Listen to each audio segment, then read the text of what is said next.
Alrighty, today's recipe is a delicious, savory Dutch Baby Pancake. And this recipe is coming up in real time right now. Dutch Baby Pancake, you can always count on you. You're making savory, but it can be sweet or savory. Yeah, because your Aunt Judy said she makes a sweet version of this with apples. With strawberries. With strawberries, but you can use any kind of fruit. There's all different kinds of applications for this Dutch Baby Pancake. It's kind of a cross between a pancake and an omelet. It doesn't have a lot of flavor in the pancake itself, and we're not going to add a lot of flavor into it, although you could.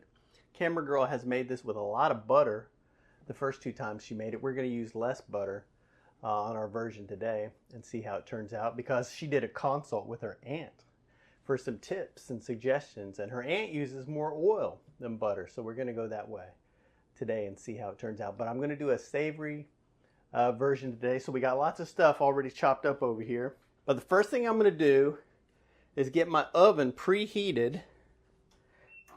So we want to get it up to 425, and it's on 410 right now. But this is the skillet that I'm going to use for the pancake itself. So I'm going to go ahead and throw this in the oven so this will start heating up, because we're going to want to put our batter into a warm or hot skillet. And I've already got this skillet over here heating up a little bit to cook my savory toppings. So the first thing I'm going to do is whip up the batter. But I got my eggs, and I've had them sitting out so they're at room temperature. And we're going to crack 3 of them. And I'm using the yolks and the whites. Oops. Let's not have a shell. Come over here, Camera Girl, so they can get a look at this. See, this is what you get in a real-time video. See, if this was one of my highly edited videos, come on. You would never get to see that important hand-washing part right there. Okay. But I'll give this a quick whisk to get these eggs started. And I'm just going to throw in some black pepper and salt into the batter. And then a little bit of milk.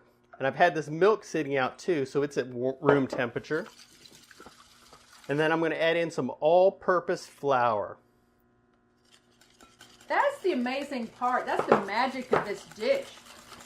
Is it puffs up, and you don't have self-rising flour, you don't have baking soda, you don't have baking powder. Your oven is ready. Alrighty, so my oven's at 425, and remember that we've got the skillet in there warming up. But I'm going to get it out of there so it isn't going to be too hot. But it will have started. Come on over here, Camera Girl. You're going to have to follow me around since I'm going to be jumping around. But we started warming up our skillet, and we'll put it back in there when I'm about ready to throw the batter in there. But I don't want to get it so hot that my batter turns black when I pour it in there, because I don't want to burn it. Giving this a good whisk. Alrighty, and I got my skillet warming up over here for my toppings. Let me put a little bit of oil in here. Boom, boom, boom. Alrighty, I'm going to leave that on the handle there so I don't grab that. And a cast iron skillet is perfect for this recipe. Let's see. First thing I'm going to throw in here is my mushroom so I can get some of the water out of here. And I've just got some big pieces of mushroom here. And I've just got them quartered. They're portobellas? They're just kind of baby bellas. But I'm going to go ahead and let them cook a little bit so that I can cook some of the water out of them. My wooden spoon in here? Probably, because my wooden spoon is supposed to be over here. Camera Girl's got this all messed up. But we'll let these mushrooms go and cook down a little bit so I'll have some more room in my skillet. Okay, so I think I'm getting ready to put my batter in there. So let me make sure it's hot. Alrighty, boom, boom, boom.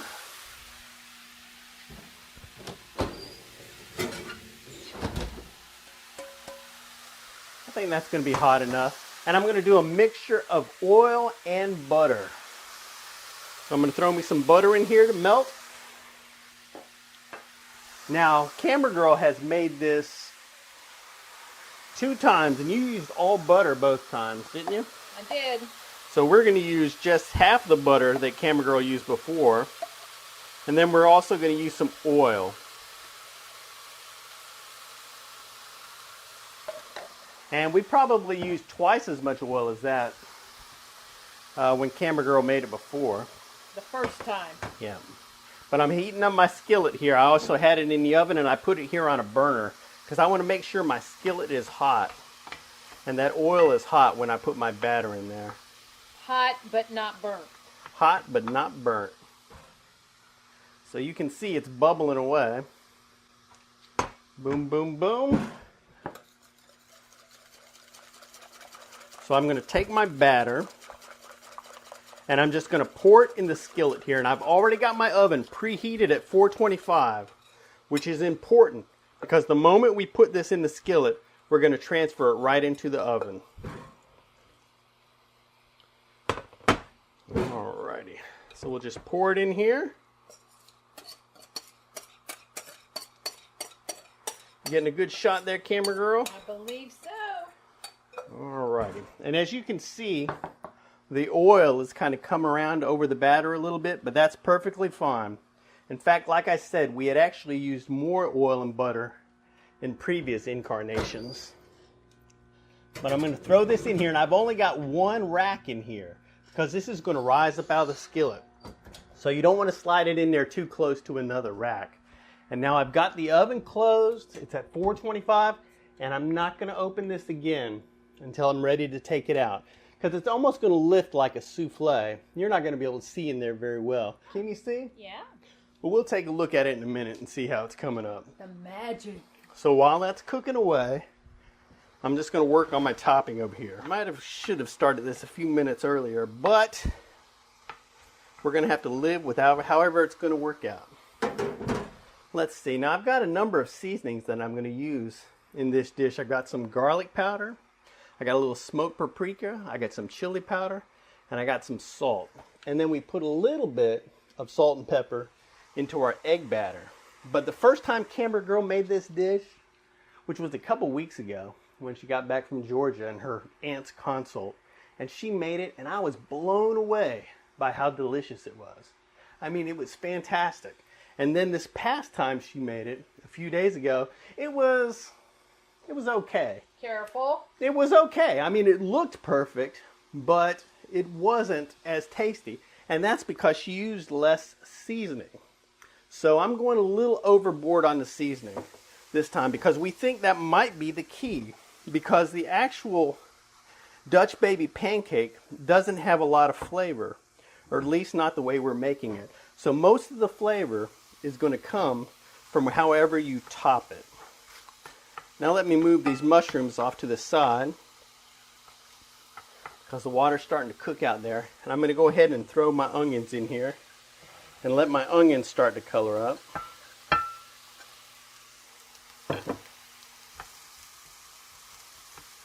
And this is going to be a savory Dutch Baby Pancake. And you can put whatever kind of toppings you want on here. These are just the veggies that we happen to have in the fridge. Did you set a timer?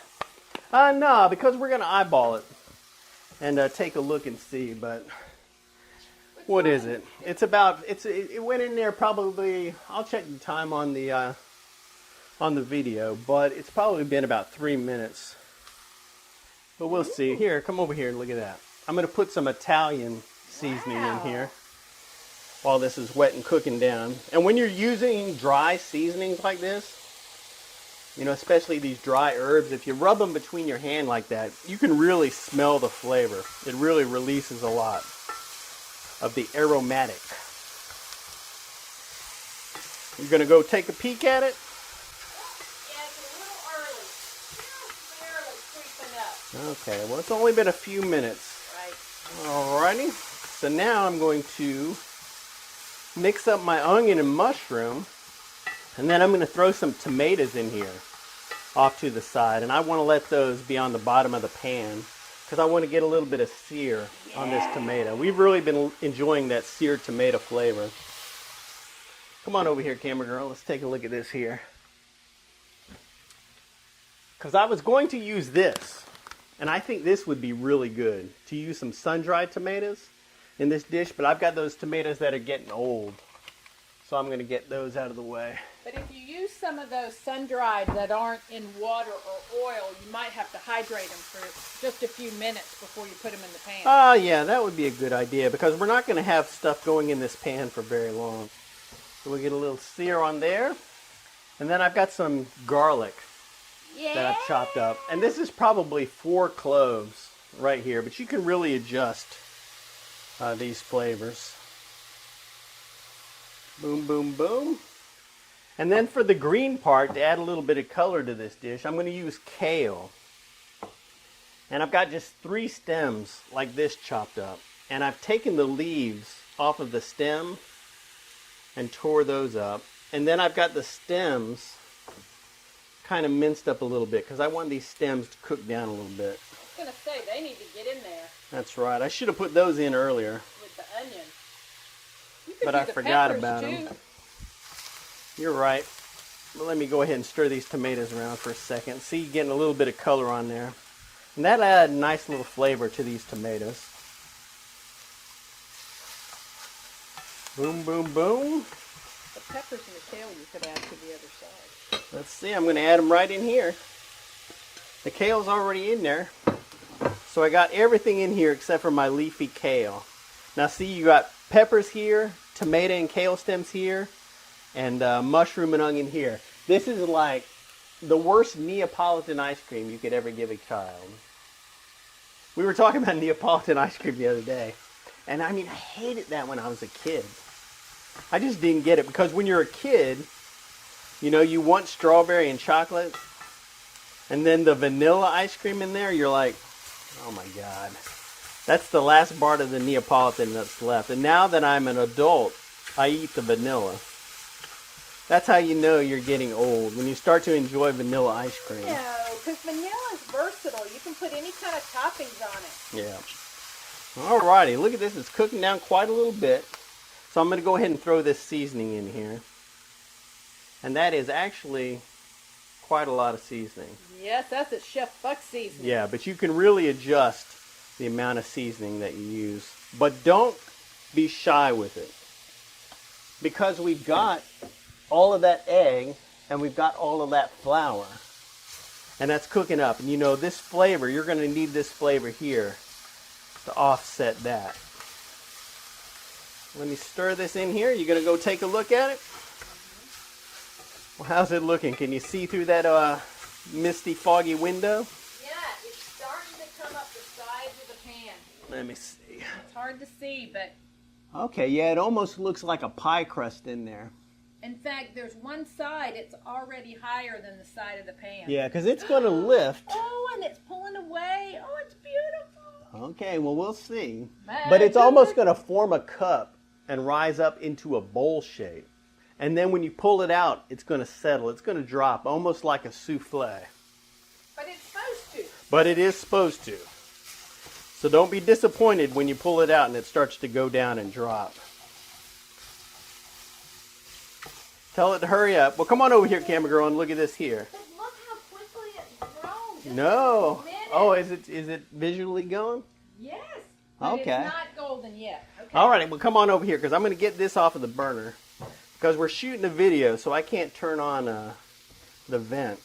What about your other bit of kale? I am going to throw that in right now, but I don't have to have this on the burner to put the kale in here because this is hot enough, and this kale will cook down just because of this steam and heat that we've got going here. But I'm going to put this in last, and then that way it'll have a little more life to it than if I put the greens in too early. So now this is all ready to go onto our Dutch Baby Pancake. We just got to wait for it to come out of the oven. You might want to have your rack out when it's ready to come out too. Oh, let's see. I'm just going to set it on this cutting board on top of these doohickeys right here, I think. Okay. Alrighty. You going to check on it? How's it looking?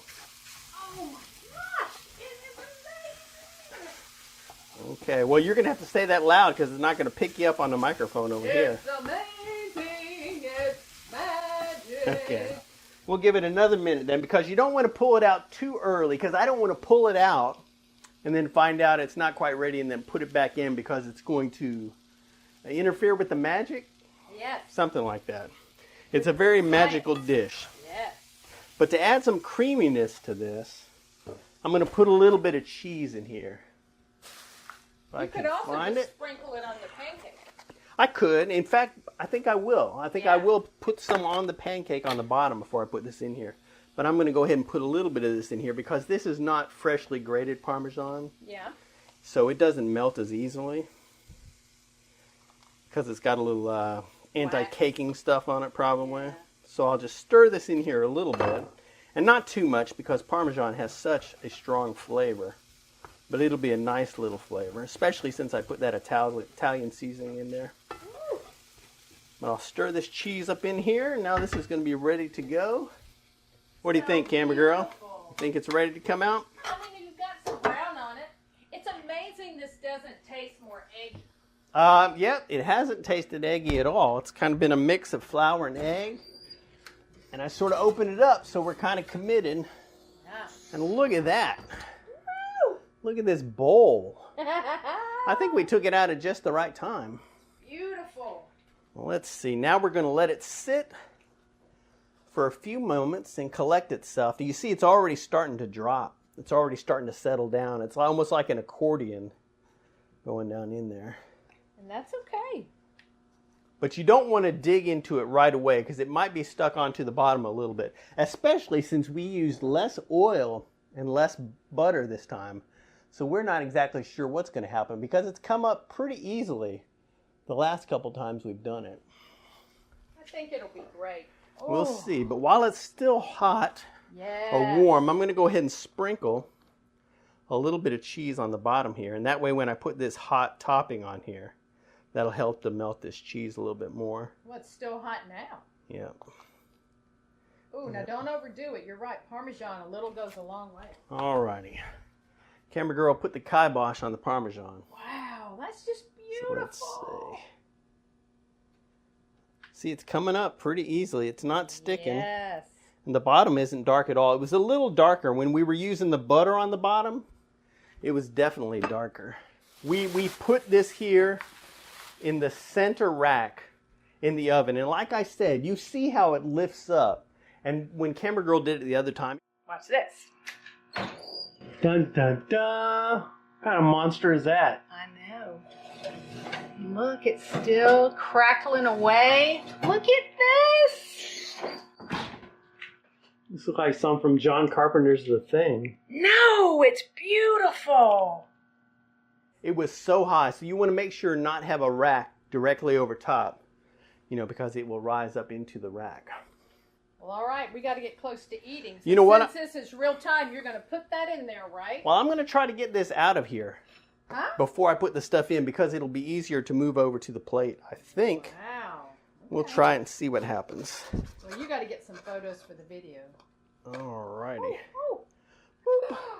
Very nicely done. Okay, you see how easily that came out of there? Let's see the bottom. You see it?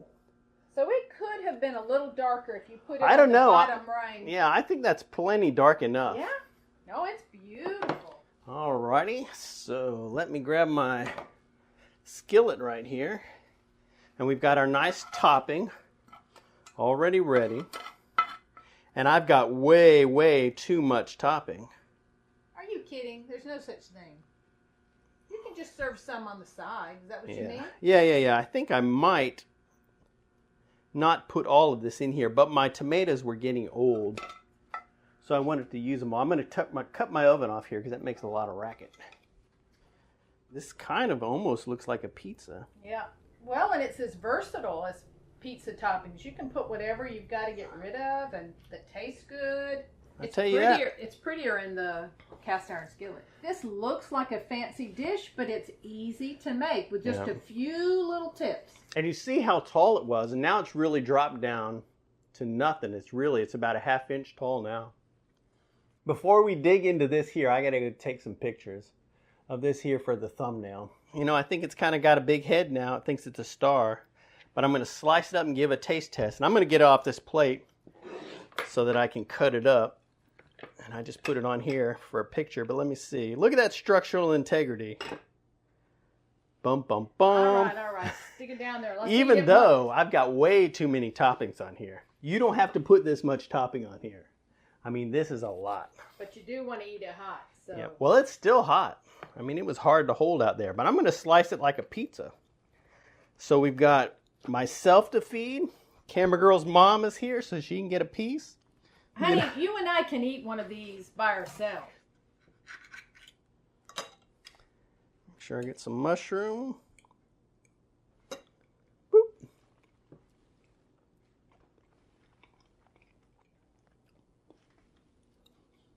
This has a lot more flavor than what we had the other day. And I don't think I put too much seasoning in there. I thought it was going to be too much because it was quite a lot to go on a pie this small. I love the roasted tomatoes the most. And garlic. Yeah, I can definitely taste the garlic too. I was definitely not shy with the garlic, but you can adjust the seasonings and the toppings to whatever you like. I'm just so surprised it doesn't taste more eggy. No, it doesn't at all. It's not overly eggy and it's not overly bready. It's just the right combination. But we're going to experiment with some sweet versions of this as well. You know, if you want to check it out, I'll have a link down below. It'll take you over to myfoodchannel.com. You can take a look at the entire written recipe over there. Plus, you can take a look at all of our recipes. Thanks for watching and subscribing. And that's it. We're just going to polish this off. And we will see you in the future. Bye-bye.